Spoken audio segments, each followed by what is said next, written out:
A major question is echoing across the world right now. If Iran's war is with Israel and America, then why are Iranian missiles landing in Qatar, Kuwait, and Saudi Arabia? Iran's answer is straightforward. It isn't targeting Muslim nations. It's targeting American and Israeli military installations inside those nations. But that raises an even bigger question.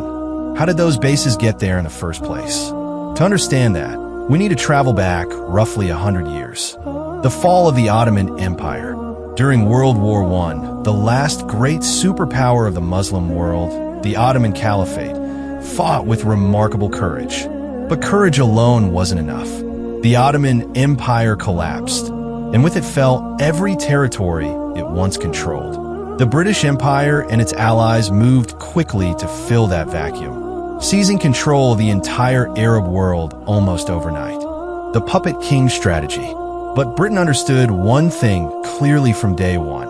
Arab Muslims would never accept a foreign ruler sitting on their throne. So Britain came up with a clever and deeply calculated plan. They approached Arab tribal leaders and made them an offer. You will be the kings. Your people will see you as their rulers. You'll build the roads, the bridges, the cities. But there was a catch. The armies, the defense, the real power that stays with us.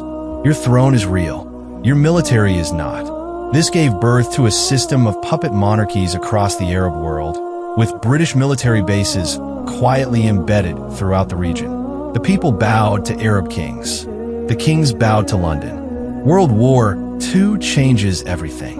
Britain won World War II, but at a devastating cost.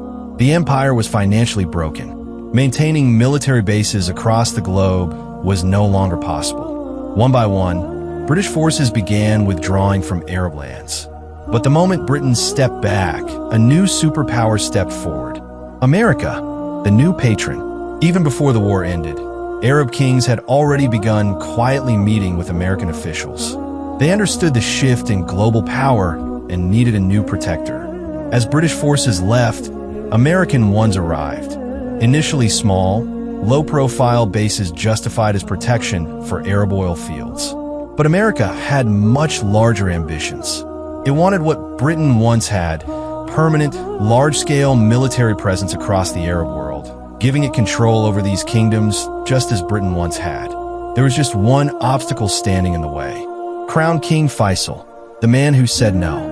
Saudi Arabia's King Faisal was unlike any other Arab ruler of his time. The moment he came to power, he ordered the removal of the few small American bases his father had permitted on Saudi soil. For years, under Faisal's rule, the Arab world had almost no significant American military footprint.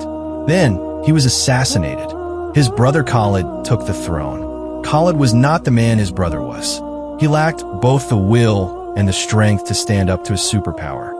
America's opportunity had arrived. The Saddam trap. America needed a reason, a justification to flood the Arab world with its military. That reason came in the form of Saddam Hussein. When Saddam rose to power in Iraq, he was initially close with America and the Arab monarchies. At their encouragement, he launched a brutal 8-year war against Iran's Ayatollah Khomeini. The war was catastrophic. Saddam borrowed an estimated $60 billion from neighboring Arab states to keep fighting. When it ended, he had lost, and he had no intention of repaying a single dollar. You told me to fight this war, he reportedly told the Arab kings. Now you wanted money back. Friendships collapsed. Enemies were made. Kuwait falls. Kuwait retaliated economically, flooding global oil markets to drive prices down and squeeze Iraq's already battered economy. Saddam's response was brutal and decisive. Before moving, he held a private meeting with the American ambassador in Baghdad and asked directly, "If I move on Kuwait, will America interfere?" The ambassador's response was clear. This is an Arab matter. America has no position on it. That was all Saddam needed to hear. Within 2 days, Iraqi forces had seized all of Kuwait.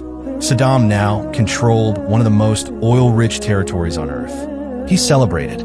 He had no idea what was coming. America's grand strategy unfolds. The moment Kuwait fell, America completely reversed its position. Behind closed doors, American officials began visiting every Arab monarch with a warning. Saddam won't stop at Kuwait. You're next. Satellite images were shown to the Saudi king, supposedly proving Iraqi forces were preparing to invade. It reportedly terrified him. Those images, many analysts later concluded, were fabricated or grossly exaggerated. It was a manufactured crisis, engineered to produce one specific outcome. Frightened and desperate, Arab kings came to America begging for protection. America responded with a single condition: give us permanent military bases on your soil. Every king agreed. Saudi Arabia first, then Qatar, then Bahrain, then the UAE, then Kuwait itself after liberation. The bases that never left. American forces expelled Saddam from Kuwait quickly. The stated mission was complete, but the bases stayed. They have never left. For over 30 years, those bases have been used to launch wars across the Muslim world: Afghanistan, Iraq, Syria. They've been used to protect Israel from any regional threat. When Yemen began blocking Israeli shipping, over 1,000 American missiles were fired from these same bases to stop them. In short, for 4 decades, these military installations have functioned as the choke point through which the entire Muslim world has been controlled. Iran strikes back. When America and Israel launched strikes against Iran, Iran made history. It became the first Muslim country in 40 years to strike back, directly targeting American military bases across the Arab world. The strategy was precise. Iran first sent waves of drones toward each base, forcing American defense systems to engage. Then, in the chaos, hypersonic missiles, traveling faster than the speed of sound, hit their actual targets. In Kuwait, America's largest regional weapons warehouse was struck. Personnel evacuated and sheltered in civilian hotels. In Iraq, a major American refueling aircraft was destroyed. In Qatar, a billion-dollar radar system was taken out. In Saudi Arabia, 5 large military aircraft were reported destroyed. In the UAE, a base allegedly used in strikes that killed nearly 200 schoolgirls was hit. Civilian buildings mystery. Not all the explosions, however, were at military sites. Some hit hotels and civilian buildings in Arab cities. For some, Iran's president issued apologies. For others, Iran denied responsibility entirely, and here's why that matters. Reports emerged from Qatar and Saudi Arabia that Israeli intelligence agents have been arrested for planting explosives in civilian areas, disguised to look like Iranian attacks. The alleged goal: reignite Shia-Sunni tensions and turn Muslim nations against each other. Iran also acknowledged deliberately targeting certain buildings it claimed housed secret CIA and Mossad operations. The declaration. Iran's supreme leader has now made one thing clear. As long as American military bases remain in Muslim countries, this war will not end. For the Arab monarchies caught in the middle, the kings whose grandfathers invited the British in, whose fathers invited the Americans in, the consequences of those decisions are now arriving at their doorsteps. The bases that were supposed to protect them may now be the very reason their cities are burning. The question was never just about Iran and Israel. It was always about who really controls the Arab world and how long that arrangement could hold.